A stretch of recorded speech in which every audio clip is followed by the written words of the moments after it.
Okay, so back at looking at exercise 4 here. Wanted to go back over highlighting the fact that, you're going to do what you're comfortable with. You are not comfortable yet as using moles per liter as a conversion factor. You can stick with the molarity equation, but you'll see that it helps to speed up the stoich problems. And time is of the essence, as you saw in that quiz. Time is going to be an issue since everything is timed due to the AP exam. So, remembering our molarity equation, calculate the number of moles of chloride ions in 1.57 liter of this molarity of zinc chloride. So you can do the 1.0 times 10 to the minus 3 and like solve for x over the 1.75 liters. You can do it that way. That's a possibility. But like I said before, I like to set up this stoich, usually starting with the volume here, 1.75 liters. Set up your track, and you can diagonal down your liters here, okay? The moles will go on top, and since this means moles per liter, this number is on top, and then the 1 liter would be on the bottom. Okay, and this, remember, is of the zinc chloride, okay? So, since I just want the chloride ions themselves, I need to do one more step. 1 mole of the zinc chloride gives me 2 moles of my chloride ions. Okay, so if you solved it this way, you would have gotten your x value, which is your moles, first. Okay? And anybody get that value? Just stopping there, did anybody do it this way? I'll show you that it's the same answer. So this ends up being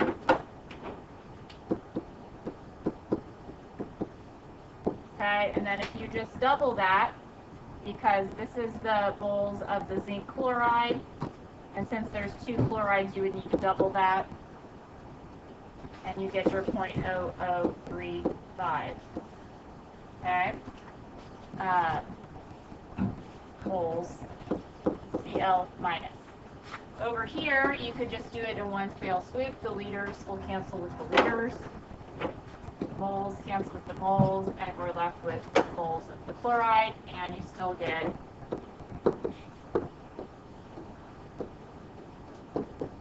as your final answer. Okay? Good? All right, so let's look at the next one. And we got the right answer. Good. Okay. Typical blood serum is about 0.14 molar of sodium chloride. What volume of blood contains 1.0 milligrams of sodium chloride? So if we're comfortable with using our molarity as a conversion factor, we can just set up one big train track, one big track. And here, what would I start with? Any ideas? Don't really need to start with that. What do I need to start with? Because this is what I'm given, really, is what I'm trying to find it in there, right? Start with my 1.0 milligrams of NaCl. Okay, what do I need to change it to first before I can use it in a mole situation? Grams. Okay, so how many milligrams in a gram? 1,000 milligrams equal 1 gram. Okay. Then I can diagonal down the grams and go to moles.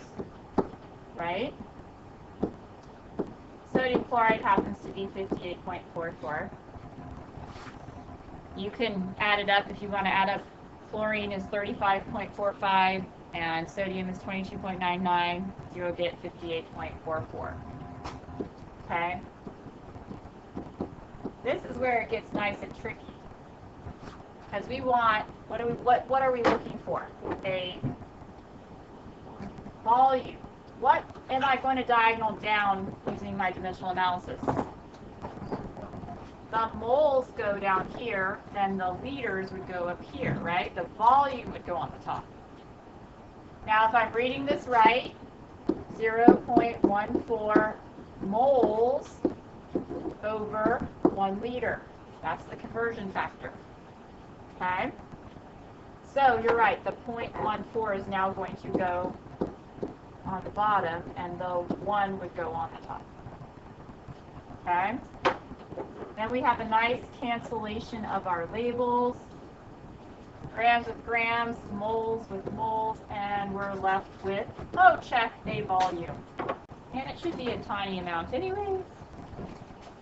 But what is the official tiny amount?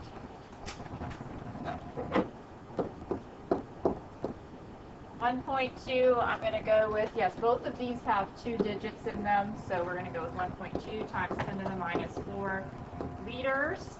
Okay. Do understand, though, liters for blood serum, because they take vials of blood, you know, and they look like little small test tube kind of things. Probably wouldn't use liters as the measurement. You might use milliliters to see it written as milliliters, since it was in milligrams to begin with. So you could easily change it over into milliliters. Okay?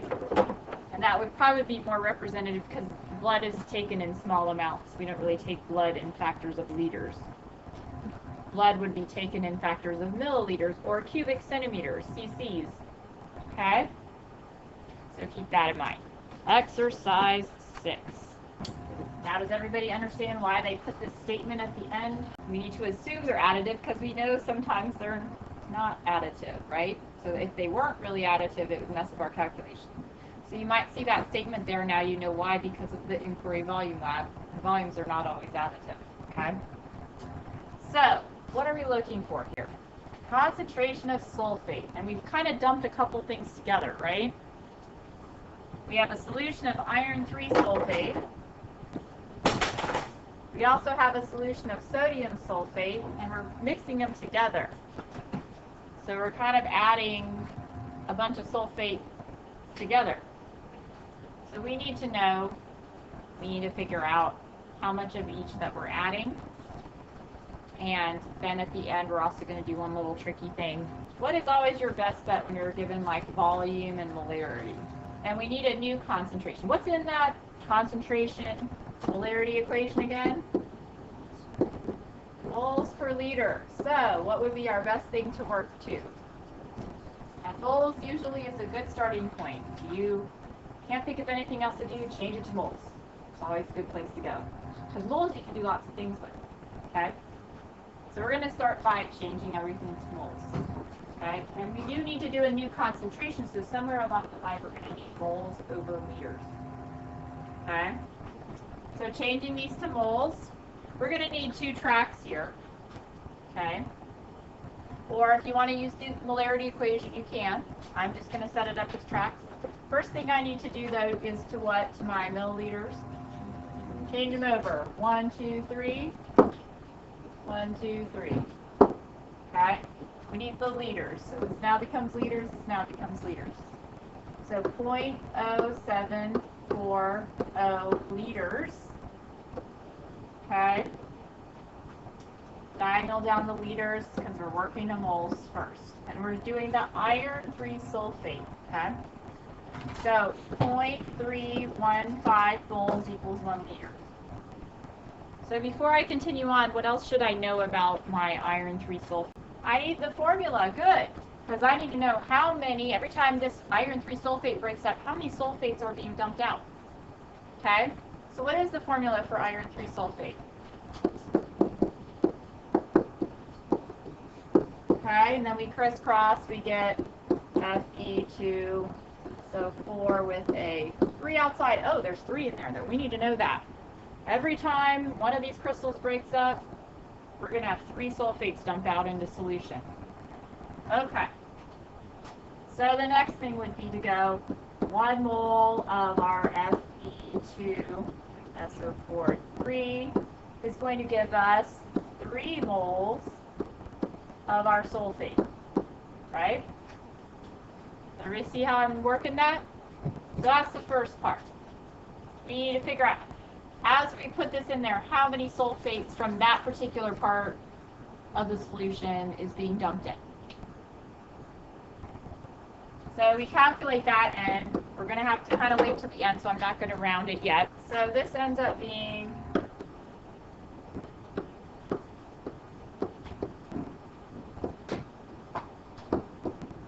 moles of the sulfate, right?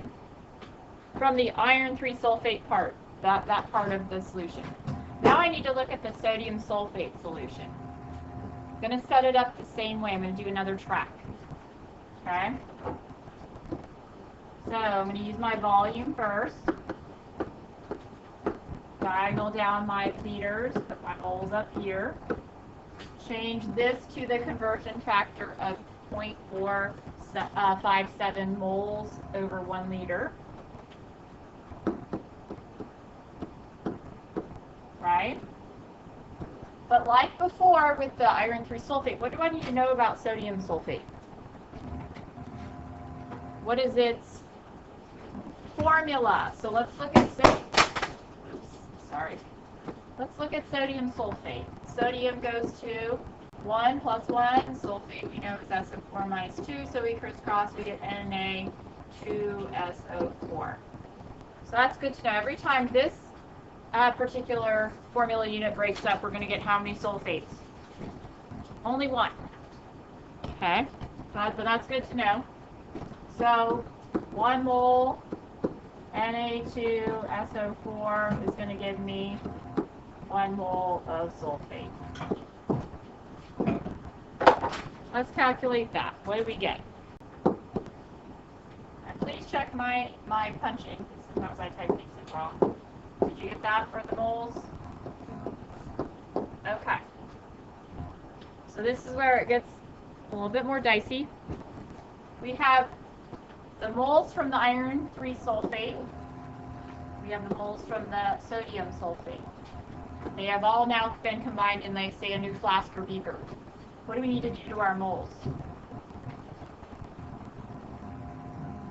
The number of particles in the new beaker or flask is going to need to be over the new volume, right? So what do we need to do to our particles? We need to add them. Add them together, because it's equal dumping. I mean not equal dumping, but we're pouring them into the same flask, pouring them into the same beaker. So one solution's pouring in the 0.779 moles, one other solution's pouring in this amount of moles. So our total moles then are,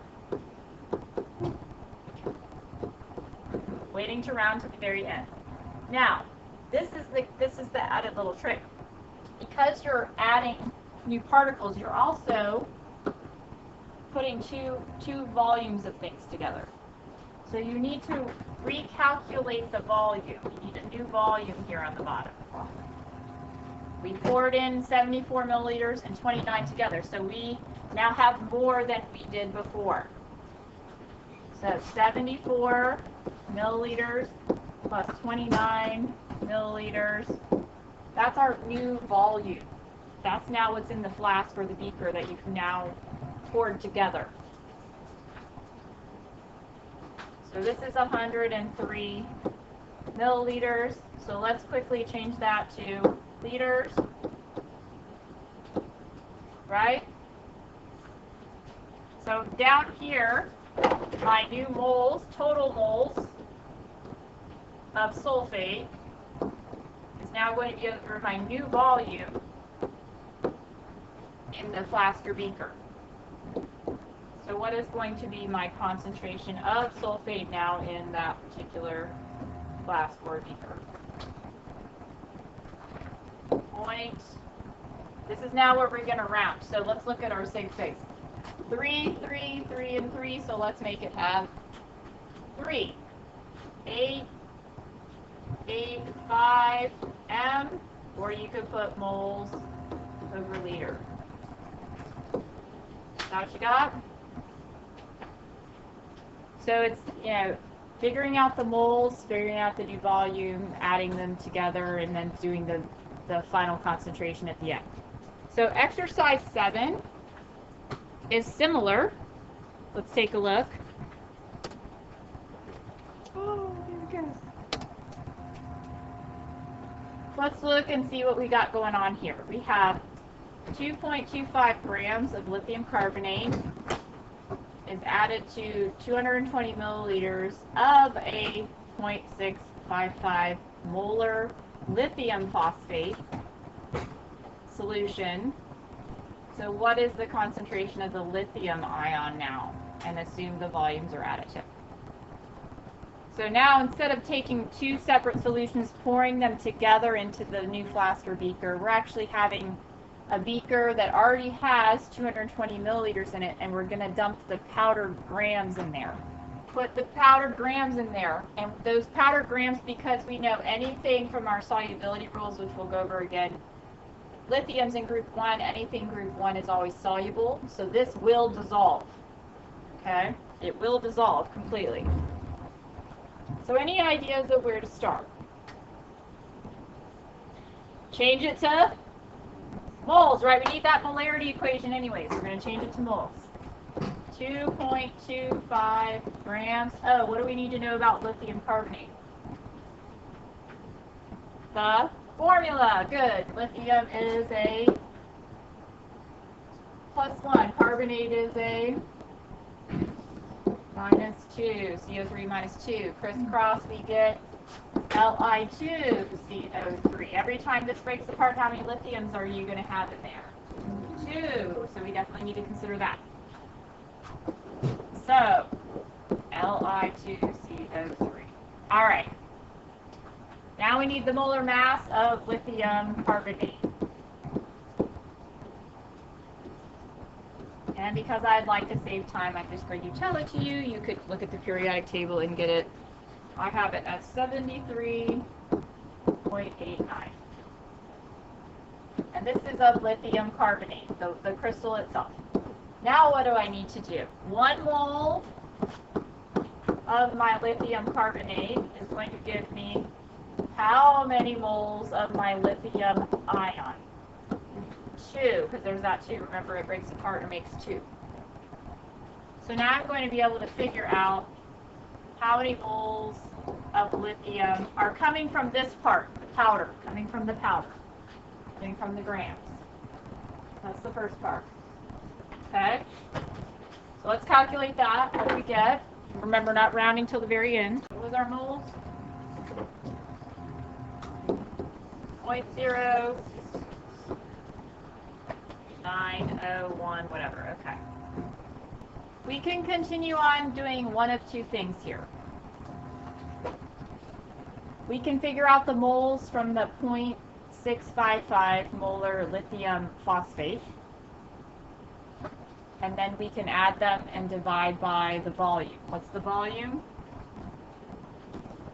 Okay, 220 milliliters. Okay, I'm going to do it this way.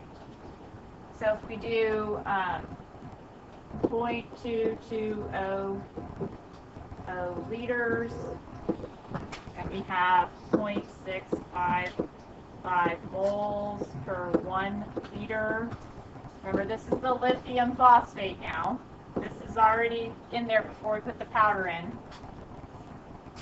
Got to continue on and do 1 mole of the lithium phosphate is going to have how many moles of the lithium?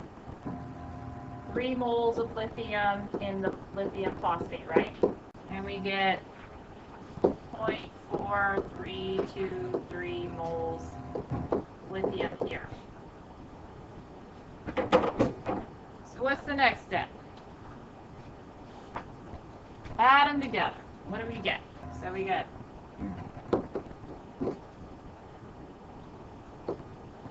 right? These are our total moles of lithium. Now what do we need to do to find the concentration? Divide by the 0.2200 liters. And what do we end up with? 2.24 molar or moles per liter. What is dilution? Adding water. Very good. And what it does is it makes it less concentrated. Okay? You add water, you make it less concentrated. What is the molarity equation again? I mean the dilution equation? M1V1 equals M2V2. So the molarity of the first one times its volume will equal the molarity of the second times its volume when you're adding in water. Okay? Not too hard, right? This is familiar stuff. Take a deep breath. Okay. Remembering too, adding water doesn't change your particle number. It just changes your volume number. Okay? So your moles equal your moles, regardless of how much volume you add to it. Now we're going to try to do some deep thinking on the concept check.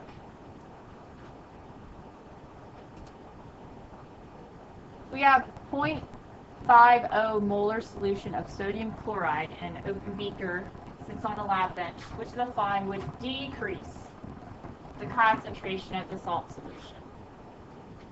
So you would need to look at each line carefully. Decreasing the concentration means diluting it, making it weaker. So let's look at all of our choices. Adding water to it, is that going to make the concentration decrease? Check. Pour some of the solution down the sink or drain. Does that change the concentration at all? No, because when you pour half of it out, you're pouring half the moles out too with the volume, right? Does that make sense? So that actually doesn't even change the concentration at all. You just changed your amount of volume and your particle amount. Like now you have less of your solution. Okay? Add more sodium chloride to your solution. Adding more of the solute here is going to do what to the concentration? Increase it, so that's a no. Let the solution sit out in the open air for a couple of days. What's going to happen if you let it sit out like that? Water evaporates. So now you have less amount of the solvent in there in comparison to the original amount of solute particles. So what happens to your concentration? It increases. Good. And at least two of the above would decrease. Well, we know that's wrong because we only know that one will decrease the solution concentration. So line by line, you got to look at the examples. They do try to put some little tricks in there on those multiple choice, very conceptual multiple choice. All right, so let's just take a look at our dilution equations real quick. We have, what is the minimum volume of 2.0 sodium hydroxide solution needed to make this much of this much solution? What volume of distilled water should be added to make the solution? So we'll handle that second part in just a minute. What do we just need to do first? We have a M1, or we can make this M2, right? So we need a volume, V1, V2. We got to make a match, right? Volume, that's what we're looking for with this molarity needed to make that of that. You could make these both the 1s, these both the 2s, but you just need to make sure they pair up together correctly. So V1, M1, okay? Do you have to change this one to liters? No, you don't. Milliliters works in this equation. So, 150 milliliters. Put the M over here. Equals times RV2. So it really doesn't matter which side you put it on, just as long as you pair them up correctly. So what volume of the 2.00 do we need? We need 60, and everything has 3 digits, right? No, 3, 3, and 4, so we're going to make that 3. So we need 60 milliliters of our 2.0 molar of the sodium hydroxide. Now, how do I figure out, so I'm going to dump 60 in there. How do I figure out how much water of the distilled water to add? The total solution needs to be 150. I'm dumping 60 of it in at the 2.00. So how much of it's going to be distilled water? 90. So basically, my total volume, subtracting my volume of the more concentrated one, is going to tell me how much water to add. Okay? So that's that added little trick at the end. That's more like an AP skill. Okay? Alright, this one has a little trick in it too. See if you can figure it out. What is the concentration of the new solution if 250 milliliters of 9.5 sulfuric is added to 750 milliliters of water? Does anybody get the little trick here? It's the same. It's not the same. I'm still going to use my M1V1 equals M2V2. I need the concentration of the new solution, so that's my M2, right? Because we're 250 of the one, 750 of the water, the total volume is what you're going to put in for that V2, right? Or no, V1. So yes, you would need to add these two together first to get your total final volume. So we're going to have 100 milliliters at the end, right? So this is going to be your V2. We're missing M2, so it was V2. And then our M1 is 9.5, and our original volume was 250 of that concentration. So what's our new molarity? Guess what, kids? And so sig fig wise, we have 2 and 4, so let's make it up 2. 2.4 molar solution. So watch the phrasing on these. They throw that little trick in there. Okay? So now, with these example problems, you should be able to complete that problem set.